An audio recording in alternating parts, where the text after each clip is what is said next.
You're listening to the Autism Weekly podcast. Each week, we share community voices and bring light to stories that increase awareness, acceptance, equity, access, and inclusion. If you haven't already, subscribe to join the Autism Weekly family. I'm your host, Jeff Skibitsky. This week, we welcome Dr. Anila Khan, founder of the Global Alliance for Persons with Different, Additional, and Special Needs, or GAPDAS for short, to the podcast to talk with us about teaching financial independence and literacy for those on the spectrum. She's a clinical psychologist, psychotherapist, speech and language therapist based out of Pakistan that has been working with the autistic population since 2011. Thank you for joining us from so far away, Dr. Khan. Welcome to the podcast. Thank you so much for having me. It's nice to talking to you, and it's nice having a global population. And I'm happy to have you all, and I'm happy here to talk about autism because, like we were talking before, that I also have autism, and I just recently, I get to know this idea, and I hope that we are going to have a great discussion today. And the topic we are going to talk about today is very important.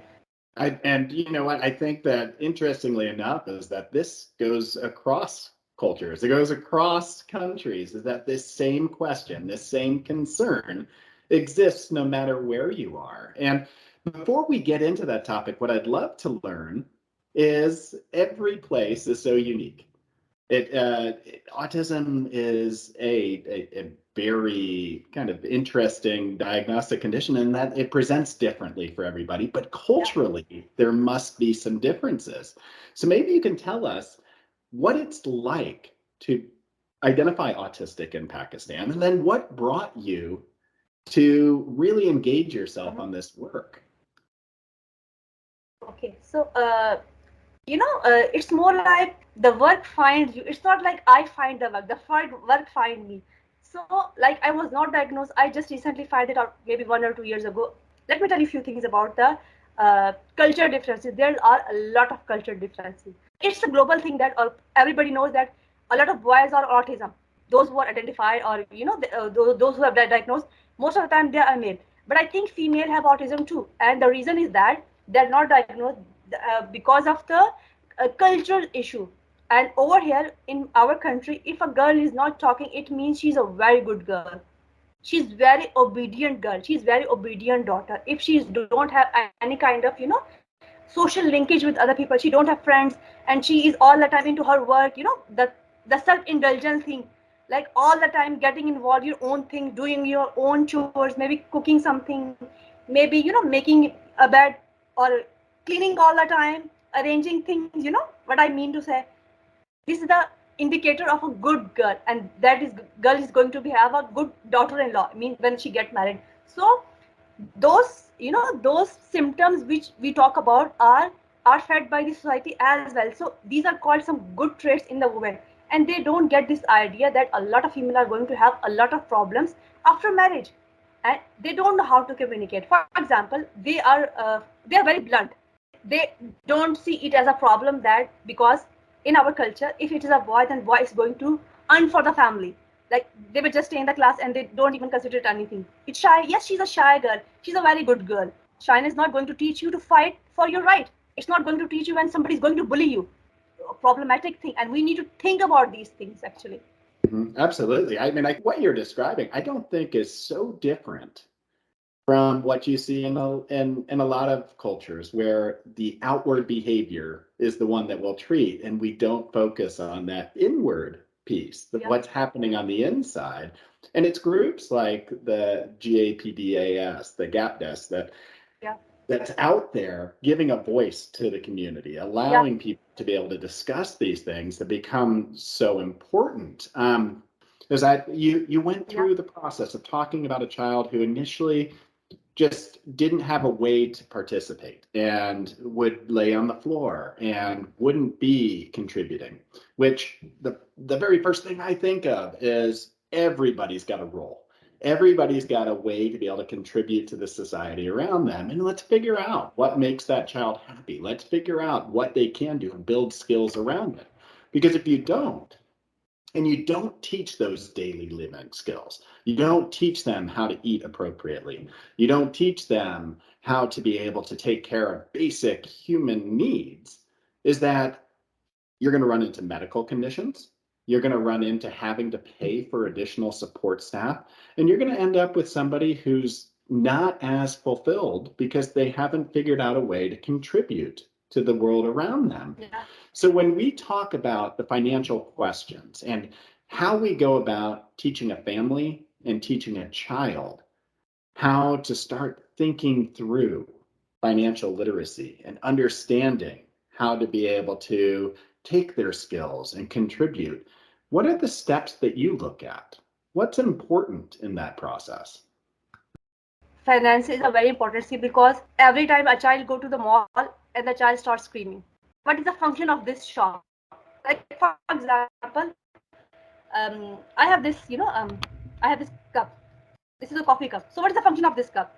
I'm going to drink something in that. It could be coffee or it could be water. So it's a function of that. So a lot of time parents are kept complaining that whenever we go to mall, whenever we go to the shopping, and when we are going to the do important grocery, the place where you are, maybe in America, Europe, anywhere. So children problem are more or less same because human functions are same. No matter cultures are, no matter societies are, because we drive from the same and we got even we share the same DNA also. So there's a lot of in common in between us, and people even don't have to time to think about these things. Like they think, okay, we belong to these people. The problems are not different. And the moment I start talking with different therapists, they get this idea that everywhere the problems are same. Even the teaching methodologies are, it could be, you have to modify it according to your needs. It's always something a child want to buy in the storeroom. So why don't you ask your child, give money to your child and ask him to from the counter pay the money for his favorite thing and take the change. So that is important. That's how you're going to make a social scenario for your child. So when we are doing therapy, then we do a social kind of situation as well. It's kind of social story. You can teach through your social story. You can have a store at your home and ask them, okay, let's go for shopping today. What do you want today? Do we want candy? Yes, candy costs $5. So you will give $10 to your child, and the moment he give you $10, you will give him $5 back, and you will ask him to count the money. So that's how you're going to teach the child the real thing. So I think this is a very important thing. When the child is going to do this thing in your home, then you have to take your child to the real life situation. What is a difficult thing than teaching a child independence? Okay, I will ask you a question. What could be difficult than that? I think that, I mean, the way that you went about teaching the entire process, where you did a strengths analysis, you figured out what is it that this child is capable of doing right now. And then you moved it into making them engaged. You motivated them. You chose things that they cared about. You made it valuable in the real world. So now it has purpose. It has the whole process itself now has a meaning for that child in everyday life, which I think is the best way to teach. And you might do it through play, but it's so good that you're engaging the family in the process. You're engaging. And I always engage the family. Without mother, you cannot do anything. Yeah. I mean, you don't see the face of the mother that she is crying. Yeah, no, and those are the things when you see that in the community. And say you're teaching something like this and trying to bring the child out into the community to be able to purchase items and to learn how the value of money and to eventually learn budgets and everything, but that's way down the line. Yeah. But if you don't have the community involved, if you don't have them understanding that this child is working really hard on something right now, the family's working really hard, we can't judge them through this process. We have to be patient and understanding is that, yeah, you could break down a family. You could really cause somebody to say, you know what, I give up. I'm not going to try this anymore. Whereas a community, we need to be more engaging and accepting through that process. I would like to add one thing more also over here. It's not just about that thing. You have to teach your child a skill also. I would like to talk about that also because this is very important. When your child is adult now, from where the money is coming? Okay, he know the handling. What he's going to do now? He don't have a job. He don't have education. So we have to talk about this point also, and I'm sure you would agree to that point that every child have abilities. I mean, every child could be good in something. It could be colors. It could be mending. It could be creating something.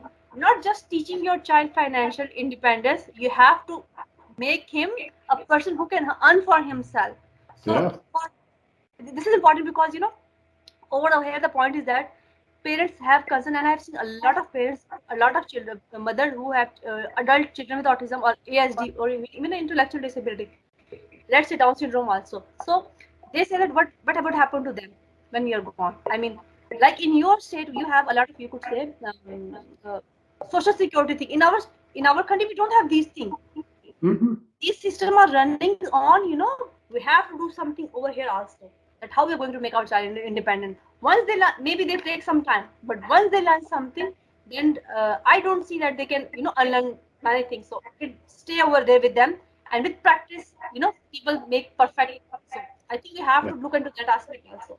And I'm glad that you mentioned that, and I'm glad that you stated that it's so important for everybody to be able to find ways that they can give back, ways that they can be a part of their own financial independence, and that it Yeah, takes time because if you are able to do something and do it well, and you're able to contribute, whether that is cooking a meal, whether that is doing art, whether that is working at a store, is yeah, that you feel proud about being able to be independent, being able to take care of yeah, yourself. yeah, and And being there's able to take the responsibility also. That is a point actually.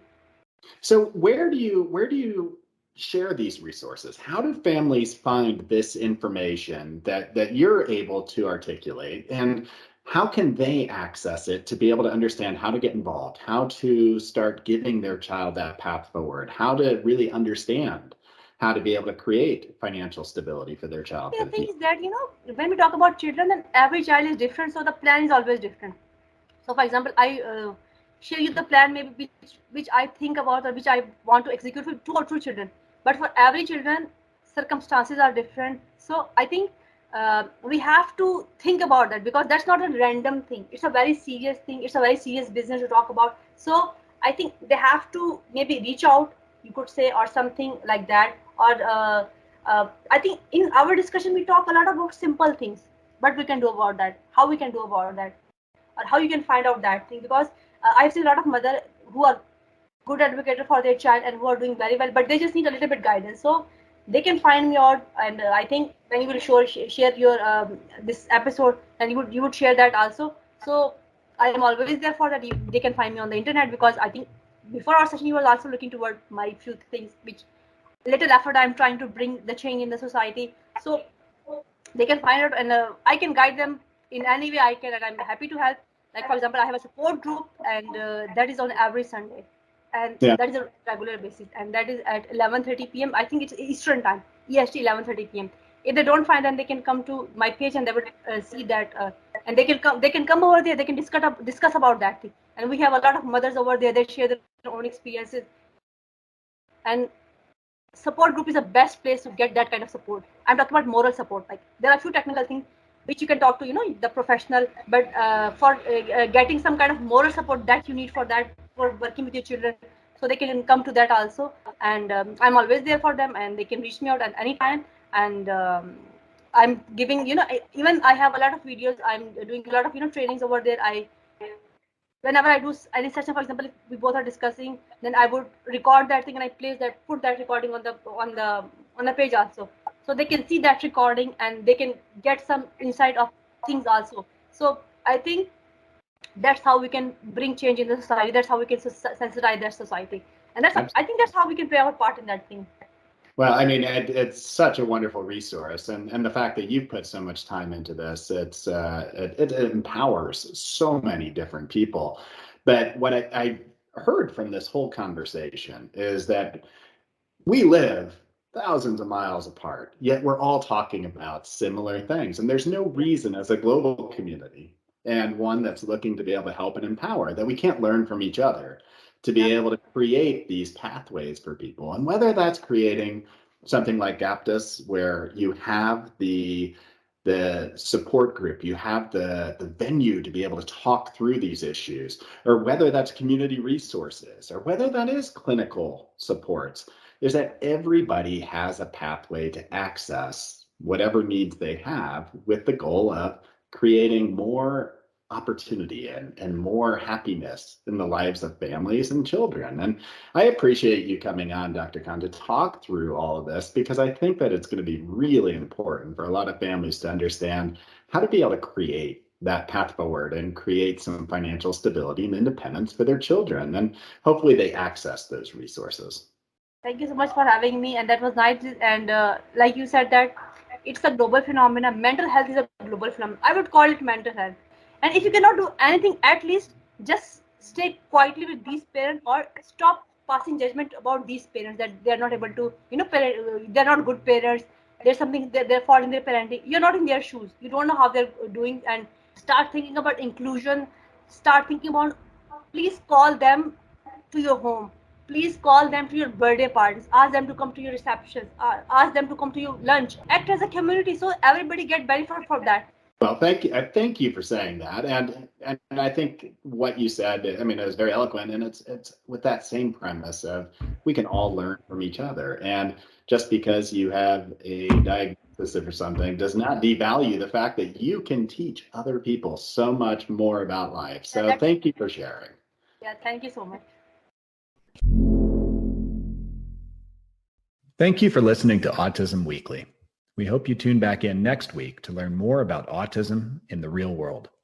Autism Weekly is now found on all the major listening apps, including Apple Podcasts, Google Podcasts, Stitcher, Spotify, Amazon Music, and more. Subscribe to be notified when we post a new podcast. Autism Weekly is produced by ABS Kids. ABS Kids is proud to provide diagnostic assessments and ABA therapy to children with developmental delays like autism spectrum disorder. You can learn more about ABS Kids and the Autism Weekly podcast by visiting abskids.com. Thanks for tuning in. See you again next week.